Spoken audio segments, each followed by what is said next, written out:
Hi there, welcome to another Park Adams Boat Sales video. We are doing another trip. By popular demand, we've just finished the boat show, and the amount of people that came to us and talked about the trips that we do, we thought we need to do more of these. So at our first opportunity, 2 days after the show, we are going from Lymington round to Hamble.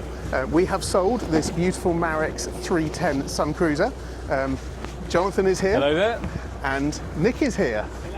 But we thought we would bring an element of a Top Gear challenge into this. So what we're going to do is Nick has just kindly driven Jonathan and I here to Lymington. We're going to do a tour on the way back, so we'll show you exiting Lymington Harbour, going down the Solent, the route that we choose to take, and then obviously going round and up into the Hamble. Nick is going to drive back. Who will get there first? That's the question. And we think it's a pretty even match. So Nick will meet us on the events pontoon. We shall go to the events pontoon at Hamble Point Marina. We'll see who gets there first. So we'll start undoing the lines, and Nick is about to leave. Off you go, Nick. Thank you very much. Don't run. And we're sorting the lines out. So we will come back to you as we are heading out of the harbour up. God, where's the end of this line? River? Sort of river. You know what I mean. We'll see you shortly. Many thanks.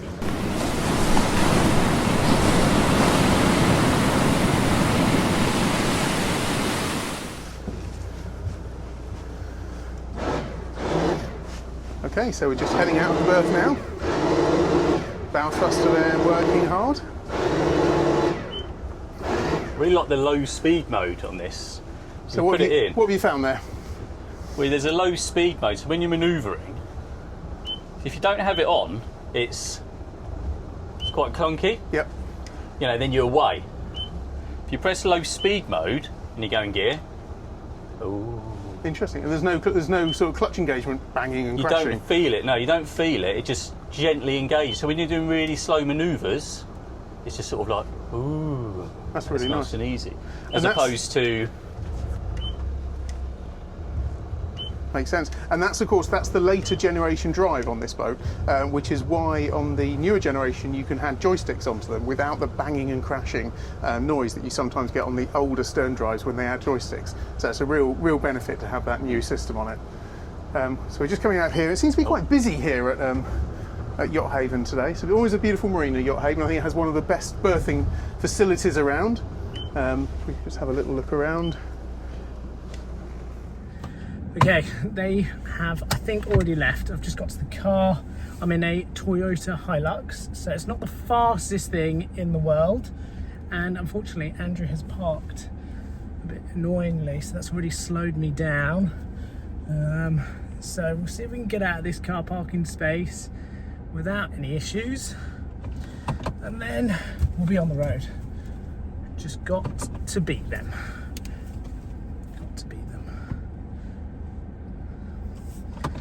Let's head off. Right, so yeah, Lymington Yacht Haven to Hamble Point should take me in the car just under an hour, probably. Not the nicest route by car, but probably nicer on the water, so I've clearly drawn the short straw. So yeah, we'll catch back in review when I'm on the motorway or something like that. That's a bit of a contrast on boating. Look, see the yacht in front, obviously a bit of an age, but then behind it is an electric, small little trimaran. Look at that. A fully electric boat. There's this French guy. That's a very interesting. I wonder if that's come from the boat show. Optima Electric over there. I didn't see it there, but it looks like the sort of boat that might have come from the boat show.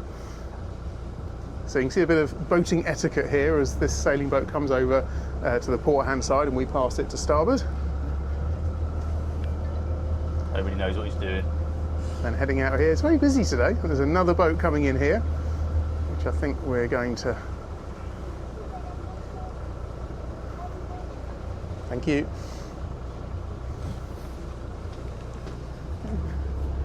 And then we talk in our videos a little bit about FlexiSail. So FlexiSail, of course, is a boat club that was bought by Park Adams Boat Sales back in November last year. And just over there are two boats, which are two Lymington boats. So they're just there, not being used today, but I know one of them is out tomorrow. So those are our two FlexiSail berths. So if you're ever coming into Yacht Haven, look for those boats just there. Have a quick look around the Marax actually while we're here. So this is a boat that, as I mentioned, we've just sold, and There's that little saying that I had recently, love a Marex, and they really are fantastic boats. The build quality on these really is exceptional, and I love the fact that you can just slide the covers into these little pouches here. So it's my favourite feature on the boat. You open that up and you can see that the covers are just nestling inside there. Clip it together and they're popped away, and then nice amount of space down below. Fore cabin up there, and then aft cabin there with a cool window. You can see the sea going past. But we said we'd talk about navigation side of things. So as you come out of the yacht haven, so as you come out of here, it's always important just to have a look left. Main reason is because there be a very large ferry bearing down on you. Now there isn't one here today. You can see it in port up there, but that ferry often doesn't look like it would fit down here, but of course it will do. So it's always worth just double checking left when you come out of yacht haven, and then you come down into the channel. There's a breakwater just all the way along here, and then you start heading to this red channel marker and keeping that on your starboard side. It's nice to see quite a lot of boats out today, but there's another Marex heading towards us further down. Any insights into Lymington, Jonathan? Put you on the spot? Well, Lymington's quite interesting because you've got the quay right at the top of the river, which is a really nice place to go and visit the town, because you park literally outside the town. You've got to go up past Berthdon, up past the ferry, so it gets a bit wiggly, windy, but it's worth the trip up. And then it is just a Harbour Master's visitor pontoon, so you just pay on use there. Maximum 40 foot. So just bear in mind, if you're a little bit bigger than that, then they may not let you on there. Sometimes out of season they may, but generally it is a 40 foot limit. Coming out of the river though, you've got the two breakwaters that have in relative years been put in. They weren't always there. Just extend the GoPro up there. They weren't always there, so you've got the one on the right, and obviously then the one a bit further out. And they're obviously there just to help protect the harbour from silting up so much. But the most interesting thing I'll show you, there is a little channel. There's a second channel out of here. So we're going through the main one, and but at high tide, there's a small yacht on the left-hand end of the outer breakwater. You can see it now. It's got a blue band around it, just outside. You see the one on the mooring buoy. But then that is actually a channel to the left, so you can go all the way out, and you pop out in the Solent back down there. So if you've got if you want a little bit of a change of scenery, and you want to cut out the run out, you can go slowly through there. It's just a really nice little meandering, almost like tidal way that you can go, but just do it at high tide, and you have about 1.5 to 2 metres of water through there all the time, which a lot of people don't know that. It is on the chart, but most people aren't brave enough to do it. But it's a good way of cutting the corner if you don't mind going slowly, because obviously it's a nature reserve, so we can't go fast through there.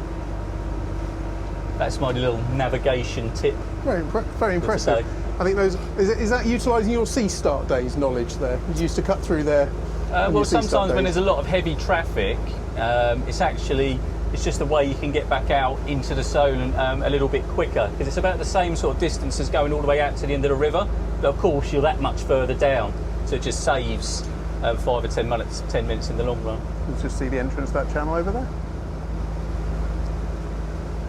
So as you head out of here again, one of the things I always look about this point is just look out and again, because you've got another ferry. So you've typically got the ferry which leaves Yarmouth about the same time as it leaves Lymington, and normally crosses mid-Solent. But occasionally you do see them cross a bit closer, so it's always worth just keeping an eye on where that ferry is. But I can see in the distance over there the ferry is safely in Yarmouth, so we don't need to worry about it as a navigational hazard.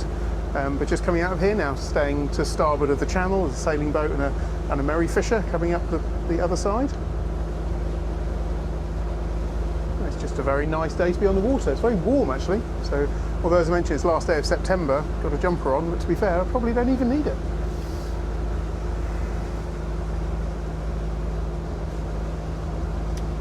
I've just got a t-shirt on. Just a t-shirt. That's the beauty, and that's the beauty of these type of boats. Because obviously we can completely enclose this boat as well, so all through the winter we can enjoy this sort of winter weather. Some of the best winter days, are like this. They're warm, flat seas, they're just a bit cooler. And of course when it isn't so warm, you can just shut it off completely, and you can just carry on as you are now with a t-shirt on. You don't have to put all your warm weather gear on, and of course you don't get wet either. So you get some really nice days.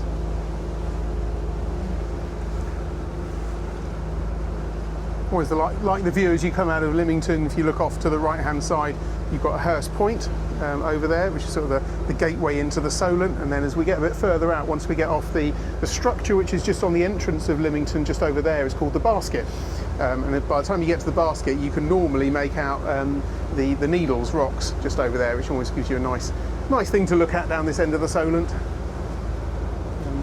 And of course, navigation-wise, Yarmouth directly ahead of us. And then you can actually see it, Colwell Bay, which is just tucked in over there. There's a fort on the corner, but of course the popular restaurant, the Hut, is just tucked up round the corner into Colwell Bay. So it goes around Colwell Bay, Totland Bay, Allen Bay, and then the Needles. Right, that's probably enough to see from this channel. What I'll do is I will come back once we're off the Basket, so I'll show you that. It's actually a racing mark. So the Basket is used by, I think it's Lymington Town Yacht Club and Lymington Yacht Club for racing. So they use it as a start-finish line for the racing. So I'll come back once we're just off there, which will be just before we open up the engines. I'll tell you a bit more about these engines as we run down the Solent. Just before that, I just wanted to say the port side of the channel here does get particularly shallow. So it's quite tempting to cut across, but you just do have to be careful. And it's worth bearing in mind the speed limit is still in force. So the speed limit really is still in force until you get in line with the Basket, even if you're going out that side channel. So it's just worth noting that, although you will see people cut across and then speed up. But it does get very shallow out there, but there's also a lot of lobster pots. So if you do risk going that way anyway, you just have to be really careful of lobster pots. So we tend to go around the Basket, and then if you then head up the Solent from there, you avoid all the lobster pots because you'll see them on the run out. Even going out probably a good mile or so, you'll keep seeing them on your port side. So if you do cut that, you just run the risk. This way is a little bit deeper, but again, you just have to watch out because you can see the nature reserve unearthed over there. But again, you still need to adhere to the speed limits until you get clear of the river. Targa 47 just coming up there now. So I reckon, where will Nick be now? I reckon he'd just be outside of Lymington now. Probably just gone through the traffic, I reckon. Yeah, just got through the traffic. Just gone through the traffic and probably just heading out of Lymington. I think this is definitely the better way to travel. He said he might use his iPhone to record, hopefully not when he's driving. So we may cut in some video, but I'm not sure if he'll remember to do that. So if we do, you'll be seeing it now. Yeah, exactly. Okay, I'm just going through Brockenhurst now. And unfortunately it is school kick-out time, or the college here, so I'm definitely being slowed down, which is not ideal. I mean, yeah, for those of you who don't know me, I am Nick. I work for Parker Adams, broker there, worked for them for the last sort of 3 years or so. Yeah, I just really want to beat them. Normally I do get the short straw, hence why I'm driving. Yeah, really want to beat them, so definitely want to get there before them. So yeah, check back in with you very soon. So as we're coming out, just approaching the Basket, I thought I'd just point out a couple more of my favourite little features about the Marex 310. First of all, this sunroof. So it's got a double opening sunroof. So you've got this rear area here, and it's not electric, which means you literally can pull it across just with one finger, and then the same on the front. So it makes opening and closing very easy, very effortless. So that's certainly something that I really like. Like the little touches, the little LED lighting you can see around there that gives this boat a nice modern feel to it. Of course, this does feel like a traditional cruiser. That's one of the things I really like about the Marex brand, is that they feel like you're on a real quality traditional cruiser. But of course, this boat's only 18 months old, so you get all the modern features of it. Little touches like this are really good. So this is a top-loading fridge, but it's huge.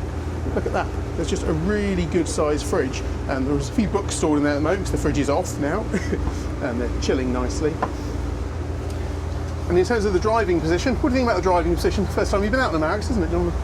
Yeah, it's the first time I've driven one, and actually I've bolstered down, sat down, really good visibility. Nice. You can stand up if you wish, and then poke your head out the roof if you wanted to, but I don't think there's any need. Because if you look around from my driving position now, there's nothing really you can't see in this sit-down position. I've mentioned this before on a walkthrough tour, but one of my favourite things is a little touch, but look where the isolators are.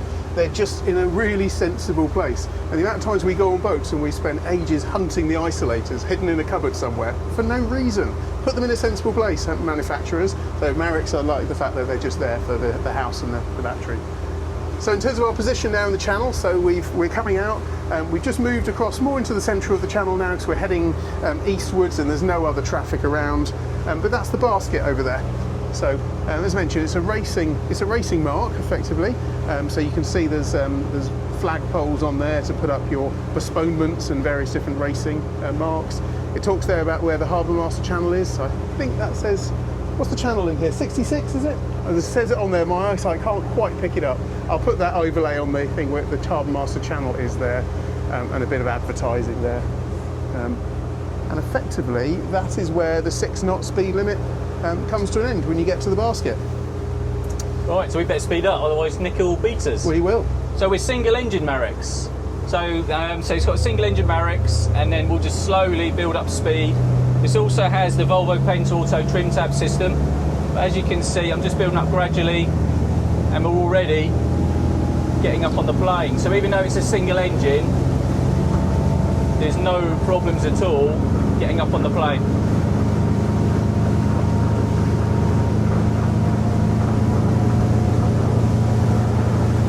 So 2,900 revs, 25 knots, and that's just a really nice cruising speed for this boat. Look at the auto trim tab system. Always like the view at the back. Never get bored of looking out of a boat when it's on the plane. That view is just a wonderful view. The engine very smooth on this as well, so it's a single Volvo Penta D6 engine, so it's a good lumpy engine. So there's a single, it's got loads and loads of power, nice and fuel efficient as well. And we're now just pottering along, as Jonathan said there, 25 knots, which feels a comfortable cruise speed.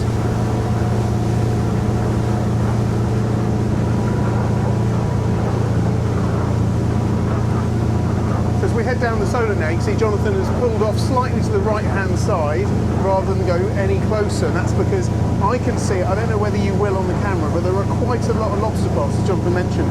You can see, I can see about 5, 6, 7 lobster pots just in my line of sight there alone. So it's a good point to come out here. There's a racing mark here, so that makes quite a good point where you can then start to head, tighten it up a little bit more towards Leap, which is further down here. Always like looking at the houses on the waterfronts here. There's some fairly substantial houses with an uninterrupted view of the Solent. As we look behind, we can see we're just leaving Yarmouth down there on our starboard side. And then the next Solent port as you leave Yarmouth, if you continue east along that coast down there, just tucked past that headland is Newtown Creek. Newtown Creek is a beautiful little nature reserve, a lovely space to go and pick up either a mooring buoy in the summer or winter, or you can also drop anchor there, but just bear in mind the channel narrows down. So we'll do another video on another time about the going into Newtown Creek, and we'll put the drone up on that. Maybe it's a good idea to go into Newtown Creek on a low tide, and then you can see where the channel is. It's a good spot just over on that side there. Of course, this is all the New Forest, so it looks really beautiful down there, and then quite quickly we'll come up against the Bewley Channel. How's everything running over there? Yeah, beautifully, yeah. I'm just going to set the direction I want to go in, and then I'm just going to press.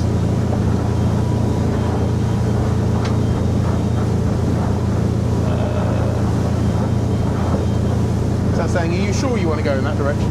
There you go. There you go, just hit autopilot now.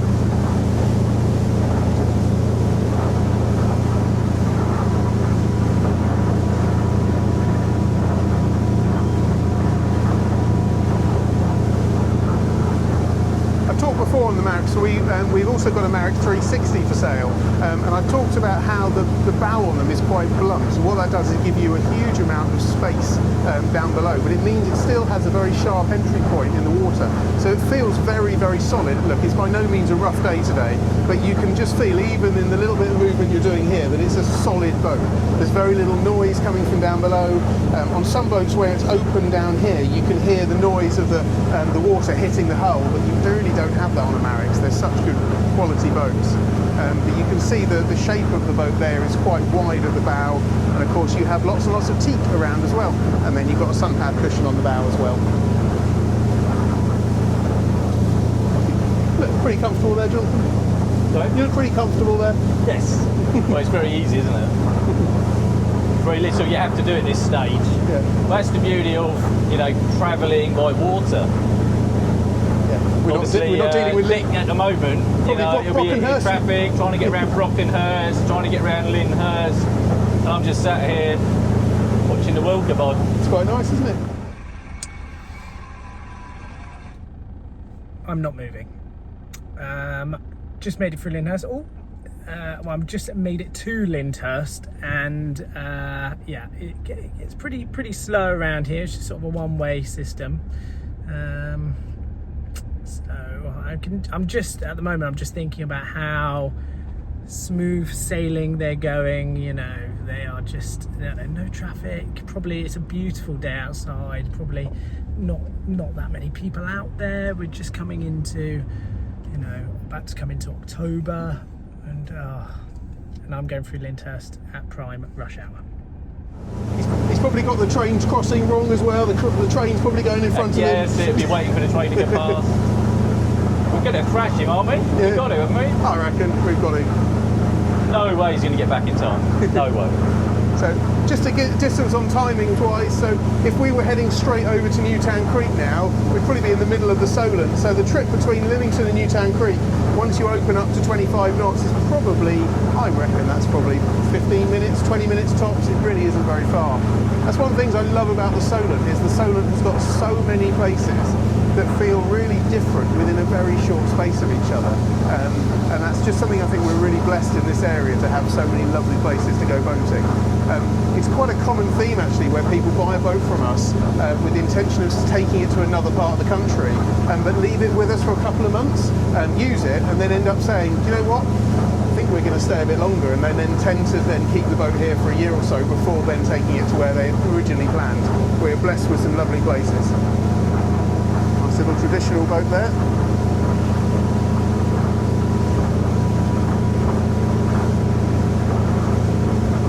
Visibility today is particularly good. You can, I'm not sure again if you'll see it on the camera, but just beyond Egypt Point, which is just off Cowes, you can see the Spinnaker Tower right the way down there. So that really is the other end of the Solent, and it's yeah, very good visibility day.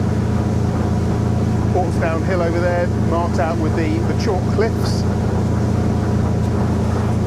and that just over there is the entrance now to Newtown Creek. So we're pretty much opposite Newtown Creek now.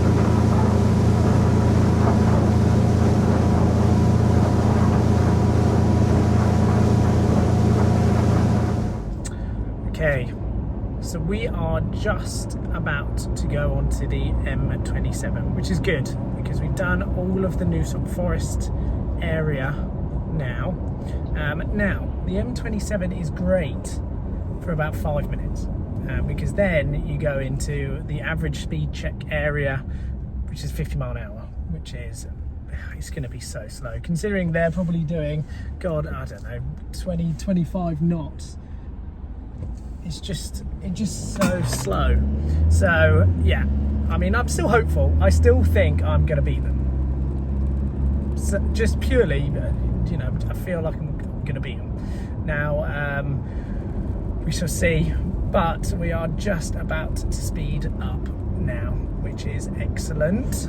Let's come onto the motorway, and we can go 70 mile an hour if the Hilux can make it, which it will. It will.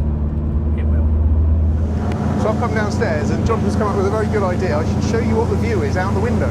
Actually, it feels genuinely like I'm flying down here. So that is the very, very cool view from the bedroom windows. Window there, obviously we kept it closed while we're going along, but look at that beautiful view from inside. I really do love this new design of boats where you have these swathes of glass all the way through. It really is a fantastic sight. Pretty much see straight forward on here actually, which again, because they've got a nice wide bow to get all this lovely space in here, you do have a brilliant view. Of course, it's not the only window. You've got more windows.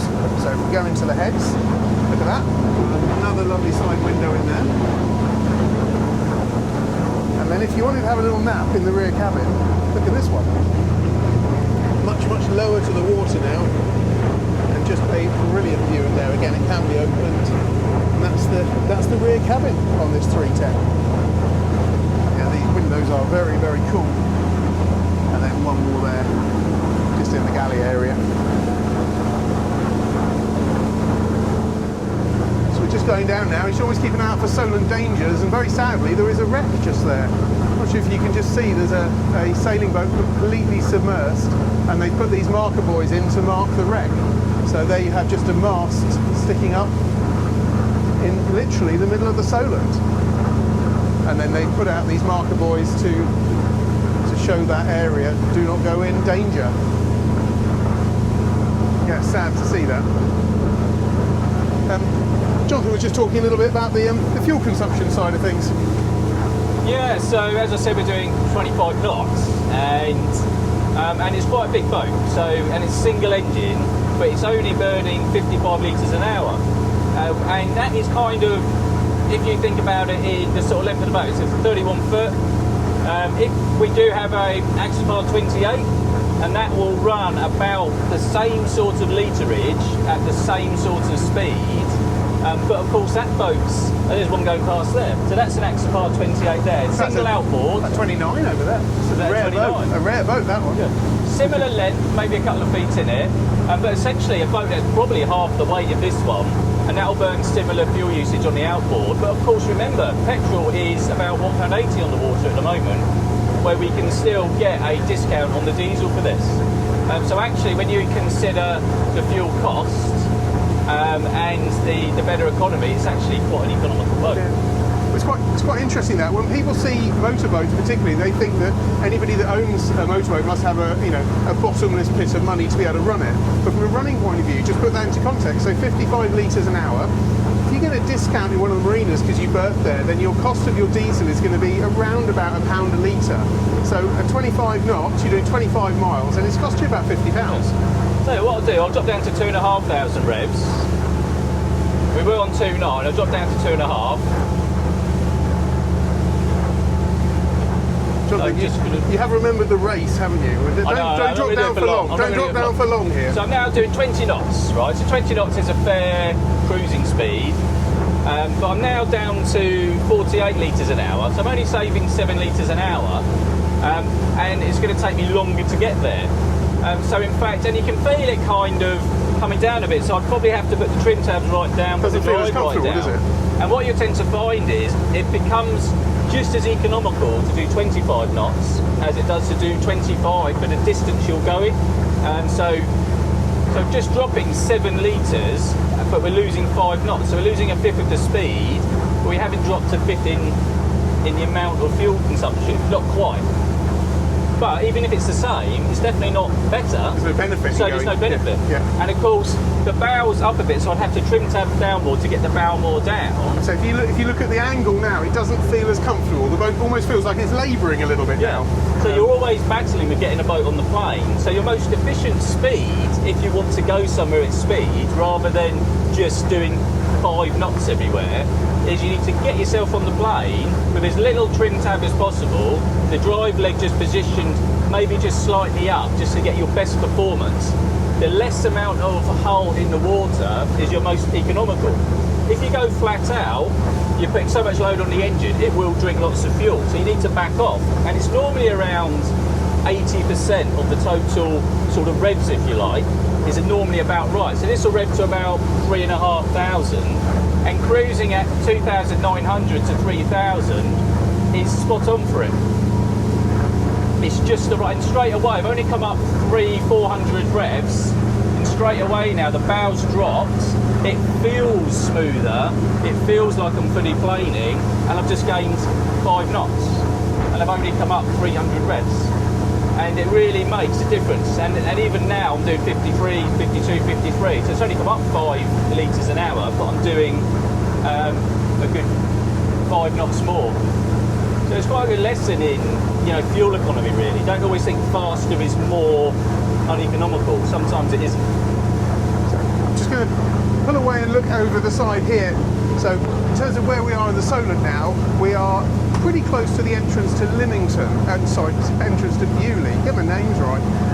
What's quite interesting is when you get to this point, if you look over here, you can start to see the channel markers for the Bewley River. So I can see quite clearly defined the red and the green all the way down there. Don't be fooled and head for them. At low water, there's a great big bank that exposes itself all the way down here. So it's really important to study your charts, and just there on the entrance of the Bewley River, and you know where the entrance is because you can see a lighthouse just nestled in the trees there. It's a strange place to have a lighthouse, but there's a lighthouse in the trees there. And then you've got a, what looks like a beach hut which extends out onto the beach there. And then you've got another structure which is red marked. That is the entrance to the Bewley River. So do not go in there.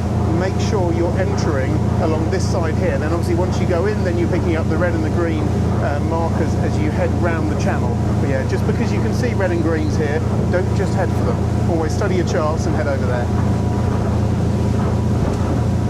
And in terms of where we are in the Solent, so Cowes is just over there. So the entrance to Cowes Harbour is just there, and then you've got a nice bit of beach and area all the way down here, and then obviously way back in the distance now, Newtown Creek up there. So we're heading down here. When we're out the Solent, we tend to leave this racing mark to port, and then you're heading now towards a cardinal mark, which is down here. So this is a southerly cardinal mark, which is just in front of us here as we head towards. You can just see the yellow and the black on top of it, and that's Leap Spit. So that marks again some banks that come out of there. And we did a video a few months ago where we took a boat from the Hamble up into the Bewley River, and we actually put the drone up and talked a little bit about that area there. So if you want to refer back to that video, we went in quite a lot more detail there and had the drone with us as well. But as we head towards that area there, you can see that's the next marker. And then once we're past there, we then start to pick up, and you need to be careful again here of looking out for large ships. So Southampton Waterway is one of the busiest waterways in the UK, possibly even further afield. You have large, massive container ships, cruise ships coming in and out of here all the time. So we're about to go into that deep water channel that comes around the west edge of the Bramble Bank. So as you head into here, always look up Southampton Water, see if there's anything big coming. Look down the channel down there off Cowes, again there could be something big. And a big thing to look out for as well is pilot vessels. So pilot vessels are often operating in this area, and they'll be in front of the big ships, making sure that people don't get in the way of them. So do not get between a pilot vessel and the main ship. Always give them a wide berth, and if you're in doubt, go behind the large ship. Never play chicken with a big ship. They can't stop. So you need to think about what could happen in the event that you've got a rope wrapped around your prop, or suddenly you had an engine problem and you're in the middle of a busy waterway and you have a tanker bearing down towards you. So if you're always heading behind a big boat like that, you're always in the safest possible position. So you have there southerly cardinal, that's Leap Spit there. So at low water, the water is actually pretty close, the land is pretty close around this area here. And then we're now going to head down this channel. Now, we were talking earlier about lobster pots. It's another point down here that whilst you can go off the main shipping channel down here, you do need to be careful, because on this area here, again, there's quite often a lot of lobster pots around this area. So during the daytime, we quite often come down this area, but if it's night time, I'll always stick to the main channel, just so you've got limited visibility to see those lobster pots. But on a day like today, we can cut the corner slightly, but just keep a good watch out. The engine performing nicely. It's quite a good layout actually, the engine, because you've got the engine instruments here. I quite like the way Volvo do this. So instead of having 4 different dials, I've got one that does everything. So I've got voltage, and I've got temperature up there, and then oil pressure, and then fuel gauge. So it's all just in one neat, which actually matches the same size as the rev counter on the other side, which shows the hours. Just the hours in here, because it also has a Volvo display which shows me things like the litres an hour, so you can go through different things, tells you how much fuel I've got remaining, Even got the freshwater level on here, fuel level and percentage, and then I can go through the same instrumentation on here if I wanted to. So there is some argument to say that if you've got it on here, you don't actually need the analog gauges as well, and you can have it displayed on the chart plotter. But I like seeing the physical analog gauges. It's one of those things that I do think that if you can see on there's something happening and it matches on there, you've got 2 points where actually you can tell if something's going wrong. So sometimes you'll look at something on here and you might think, oh, well maybe the gauge is just faulty, but if it says it on there as well, you kind of know that there's something going on. I like having a bit of redundancy when it comes to gauges and things. Go to the back, have another look out the back here. You can see how quickly we've covered ground now. So we're way past Bewley now, and just approaching Calshot. So you can see Calshot Activity Centre just over there. And then we're pretty much opposite the entrance to Cowes. A little fact for you, the Union Jack, which is on the building as you go into Cowes, apparently is the largest Union Jack in the UK. So that is a little fact that I got told once. I think the person that told us was telling the truth. But yeah, the Union Jack is the largest Union Jack in the UK as you enter into Cowes there.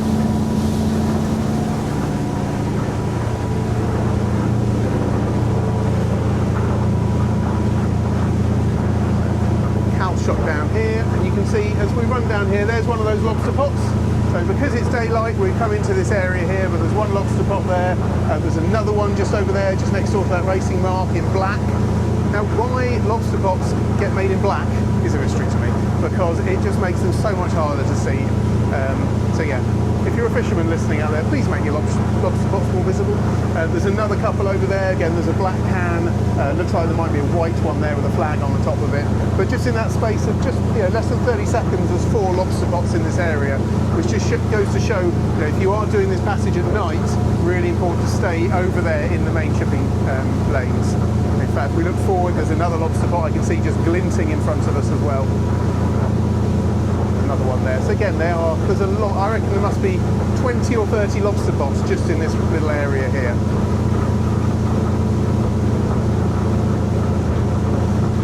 Talking about traffic, a thing to look out for, again, particularly at night, but you see them better in daylight, is the Red Jet. So the Red Jet travels, you know the answer to this, what's the Red Jet travel at speed-wise? 36 knots. 36 knots. And how do you know that, Jonathan? Because I always used to race it when I was working at Sea Star, and my rib only went 36 knots, and we're about level. But now and again, he would just put the throttle up a bit, just to beat me on purpose. So you can see the Red Jet there just coming out of Southampton water. It's a little bit of navigation tip I could give you, actually, if you're interested, because when you come to this part, you can see, look, there's another lobster pot just there. When you come to this part of the river, we've actually got the Hamble Spit platform, which is a red mark, which is over where the yacht is over there. But if you look on the chart on here, you can actually see it's actually shallower to the right, sorry, get on here, just here, than it is in the centre. So you can actually cut through the centre at a reasonably high tide just to cut that corner. And it is quite a good one to do. But what I wanted to show you is where Andrew can do it. The lobster pots are awful. They're not even a nice colour, because look, you can see they're black. So, and through this area, you really, really have to be careful if you do this to keep a good vigilance on the lobster pots. But I'd never come through here at night. But if you did want to come through this way, you actually aim for the red mark that's ahead now. And then this is actually shallower through here than it is to my starboard side. And we're a bit tight now, so there's actually no problem with coming through here on here. But at low tide, it actually gets really low here, and it's even lower to my starboard side. So at low tide, you really need to go round the Calshot Spit buoy there. But we're going to cut through, and I'm in the shallowest bit now as I'm entering it, and it's still the sort of 5 metres, 4.5 metres as we go through here. It shelves really sharply as well when we go to the left with Cowshot Spit. But at this sort of mid-tide height now, there really is 4 metres plus. Hasn't gone under 4 metres through here. And now when I come to this red mark, I can actually turn slightly to port and stay between where it shelves off to my port side and the red mark. And then really we need to cross the shipping channel to get into Hamble. So we have a good look around, and then if we feel it's safe to go across, this is the point I generally come across. There's quite a lot of traffic. So I'm going to come straight across to the green mark, straight over the other side. And always the aim really is to try and get across the shipping channel quickly through quite a lot of wash from the other motorboats. And then once we get to the other side, then we can level off and head straight back up to the entrance to the Hamble River. So you've got a choice now. Either you can turn before the green mark and go up the shipping channel, which I'm going to do now because there's a pilot boat to my starboard side, and run up the starboard side of the channel until we get towards the Hamble Point Cardinal, or you can just run on the outside of it. If it was night time, I'd probably do this. But really, if it's daytime and there's quite a lot of traffic, it's always best to try and keep outside the channel, because outside the channel there's a lot of deep areas, and this is just the main shipping channel. And outside the channel, the shallow areas are marked by smaller green buoys, or just keep an eye on your navigation chart and you can see where they are. But most of the outside of the main channel, you can actually navigate on most pleasure boats perfectly happily. They just direct the main shipping down the main channel. But as Andrew said earlier, if you really want to avoid all the lobster bombs, stick to the main channels, but just remember the rules of the road, and if anything bigger than you wants to get past, make sure you're out of its way. I'll just make a point about the Marax itself there. That's the first time actually that I've been in some lumpy bits. Obviously it's not a lumpy day, there's washes caused by ferries, red jets, etc. But they just feel so solid. They just push through. They have that real self-assured feeling. So what Jonathan's doing now is he's just easing off the throttles, so slowing up, because what we need to do is we need to make a turn now up into Hamble. But that pilot boat is obviously on our side. Now what we don't want to do is cut across the bow of the pilot boat, so Jonathan slowed up the speed, which will allow the pilot boat to slip past on the starboard side, and then we'll go across his wake, which again just keeps everything nice and safe. Nice tight turn now, and then going into the pilot boat's wake, and then turning round to port to head back to Hamble. So just to point out, if you are running sideways with another boat, but you need to make that right turn, beautiful big feeling of pushing through that wave there, and then back out the other side. Amazing how much weight the pilot boats push out. They're not the largest boats, but because they're a semi-displacement boat, they push a huge amount of volume of water out of the way. And we're now safely on the far starboard side of the channel, which then lines us up nicely to come into the Hamble. There's always quite a lot of traffic as you enter the Hamble River. Sailing boats often use this point here to bring their sails down as well, so sometimes can cause some slightly erratic behaviour where they suddenly turn and head to wind. Just heading up here. Again, it's a lovely autumn day today. There's a lot of people out, considering that it is the last day of September and it's a Tuesday.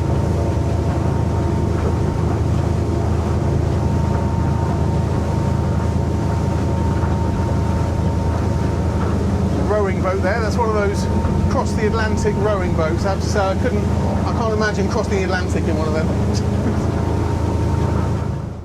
Okay, so I've just completed the M27 and I'm about to enter Hamble Lane. Now, for those of you who are not familiar with Hamble Lane, Hamble is one of the most beautiful parts of England, I would argue. It is probably one of the boating hubs of the UK. It's got tons of boats. Driving into Hamble, on the other hand, is questionable at times. It has about 2 schools, 3 marinas, loads of businesses, and one road in and out. So timing is of the essence, otherwise you can be stuck in traffic. It usually moves, which is fine, but it is very much of the essence. I think that I'm probably going to get, at this time of the day, I think I'm probably going to get stuck in a bit of traffic, which is fine, but it will mean that I might be behind Jonathan and Andrew, which is not much I can do, you know. It is what it is. That's it. So we're now just on the final approaches. So you've got another southerly cardinal mark, which marks the end of the Hamble spit. And then at this point, you're then looking to pick up a lateral mark, which is marks the entrance of the Hamble, which is a green lateral mark, which is 2 posts, and then filled in on the top with harbour information, what VHF channel, and of course the speed limit.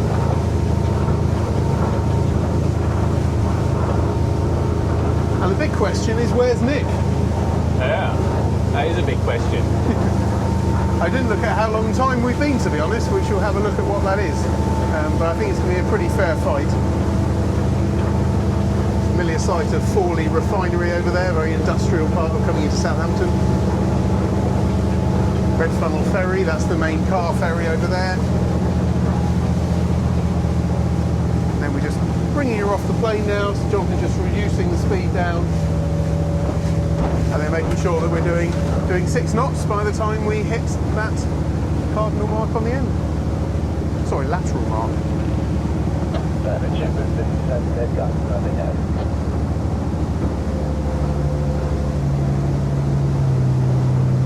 And there we are, arriving into the Hamble River.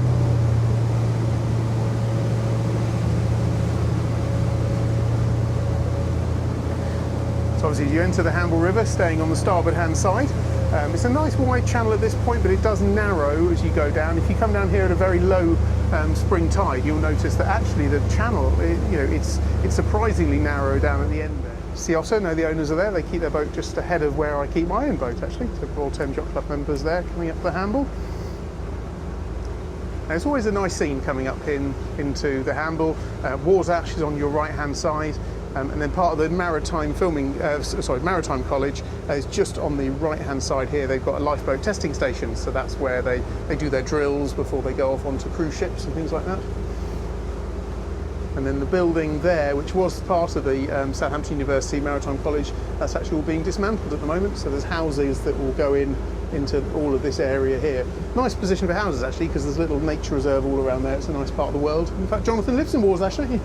Yes, yeah, just your hometown. Not the big houses, the much smaller ones, the other side of the trees. One day, Jonathan. One day. Keep selling boats. Keep selling boats. So as I mentioned, the channel up here is quite nice and wide at this point. It narrows down just really between these 2 areas here, but it does extend. So you may or may not be able to see it on the camera, but just on the other side of that red marker, you can see a dark line. And there it's probably only about half a metre deep. I could easily stand there. In fact, one of the waves is almost just breaking on the top there. And as we said, we're pretty much at mid-tide now, so you can see that really does dry out there. So you don't really take any chances in terms of here unless you're on a really, really high tide to cut this corner, and even then do it with care. Just heading up here, so there's another one of these markers. Welcome to River Hamble, VHF channel 68. So that's a bit of local knowledge for you there. 68 if you need to phone the harbour master, and 6 knots minimum, maximum even, minimum wash. It's not 6 knots minimum, don't quote me on that. 6 knots minimum wash? Minimum wash.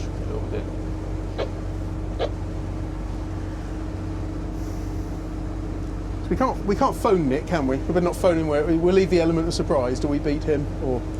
I reckon we can park up and have a sandwich before we. We did bring sandwiches. We just talked too sandwich. much. We thought this was more of an epic voyage than it was, so we even stopped at the co-op and got ourselves a couple of sandwiches. But we've talked too much. You can tell us in the comments whether we've talked too much or you've enjoyed it.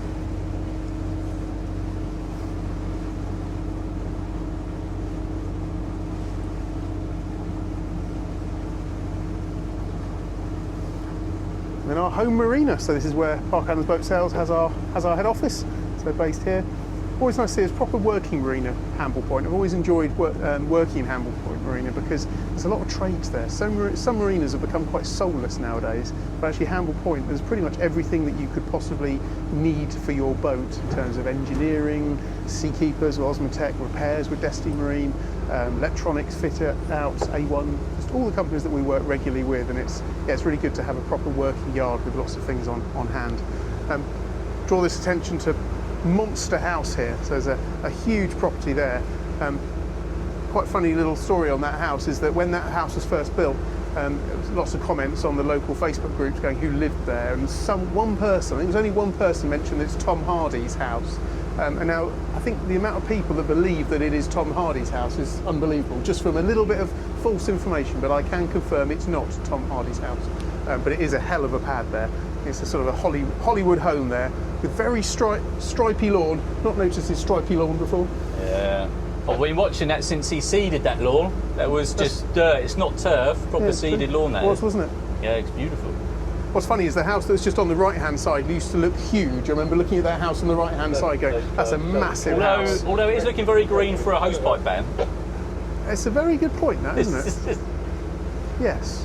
We'll give them the benefit of the doubt. Maybe it's artificial. It's not artificial.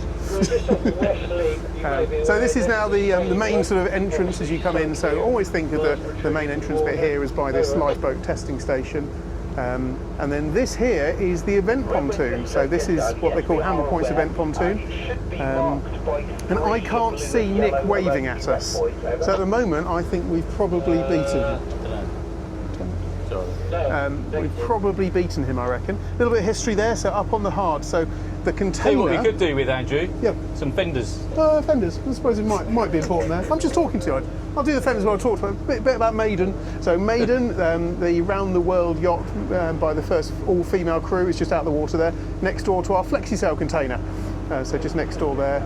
So it's nice to have Maiden there. But apparently I need to do my crewing duties now, so I should go and put the fenders down. We shall come back in a second. But I can say at the moment, unless Nick is about to come running down that event pontoon, that it is quicker. That's why we need the fenders and lines on. I better hurry up. We need to. It looks at the moment like it's quicker to go by boat. Yeah. But let me put the fenders and lines on, then we'll confirm or deny this. I'll cut this off for a second. Okay, so most of Hamble Lane has done now. I'm probably about 5 minutes away from Hamble Point Marina, so I feel like I've made good time, definitely. I have been a little bit unlucky. I've got a few red lights and I was stuck behind a bus for most of Hamble Lane, which has not been ideal. But I'm pretty happy with my time. The traffic hasn't been too bad, I would say. However, obviously, Jonathan and Andrew, they don't have to deal with much traffic. The only speed limits they have to, adhere to is Hamble River. So yeah. So for those of you who don't know, the event pontoon is as you come in to the Hamble River. It's the first one you see on your left-hand side, on your port side, which is just after the slipway at Hamble Point. It's like a long perpendicular pontoon. I often see quite big boats on. So I've got to head not only into Hamble Point but to the other side of the marina, and then basically, of course, I've got to run down to the pontoon. So I'm just getting myself physically and mentally prepared for this. I feel like it's coming down to the wire now. I feel like I made a good time, and I just really want to beat them, which I've probably said about 5 times already. But we'll see when I get there. So fenders and lines now done. You got them on? Okay, well done. Yeah, so all the fenders are now out. Very cool little fender clips on this boat. So the fenders were effectively in position, ready to go. I'm just going to let myself out through the aft gate. No need to jump around here. Just going to keep one hand holding on at all times as Jonathan's going backwards and forwards in and out of gear. And we're just nestling into here.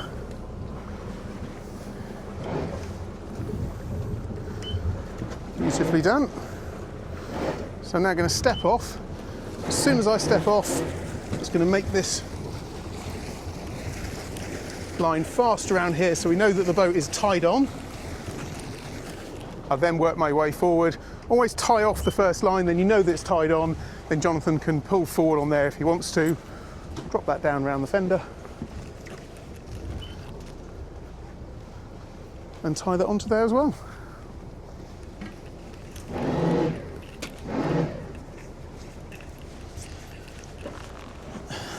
There we go, and then we can set the spring lines, but knowing that the stern is secured nicely, and then the bow is, there's an extra lines here to put the spring lines on. But we'll come back when we see Nick. But at the moment, we can comfortably say that we have beaten Nick. So it is quicker today to go from Lymington Yacht Haven to the Hamble by water than it is We'll by let you know sea. how quick as well. We will come back in a minute. Yeah. Right, we're going to open up a sandwich, but we'll come back to you and let you know how long it takes Nick to arrive at the event pontoon. So we arrived at 5:30, and it's now 41 minutes past, and look who's just arriving now. See how long we've been here? We've had two sandwich sandwiches. Yeah, we've length had of time. sandwiches. You're joking. No, we've had Yeah, our yeah. sandwiches. I thought I made really good time. I'm afraid beaten by 11 minutes. That is quite So- interesting though, just 11 minutes difference. Yeah. But we were quicker. Yeah. Oh. 25 knots. Yeah, and we even went slow at one point to talk about fuel consumption, so we could have been even quicker. Well, I got stuck behind a bus. What about the train? Did you No, get stuck? not the train. Okay, we thought you might okay. get stuck by the train. Dogs were kicking out, and you know, Lyndhurst was quite busy, so fair Well, play. At least you took part in the challenge. He lost. We Brilliant. won. I won't rub it in. The winners! Yay! Right, so a little bit of fun there, but I hope you found that little trip. Come to the sun. Hope you found that little trip educational and enjoyed it. There seems to be a lot of appetite for us to do trips, so we're going to try and regularly, every time we do deliveries, pick up boats, etc., take you with us. So thanks as always for watching. Jonathan will say goodbye. Bye-bye, see you next For time. safely piloting us Bye, here. Nick for safely losing. I mean, coming second. You came second. Yeah, that's Yeah, good. in a 2-horse race, it's definitely losing. the right way around? So, thanks as always for watching. Remember, if you like this video, enjoy the content, like, subscribe to the channel, and we'll see you on the next one very, very soon. Many thanks.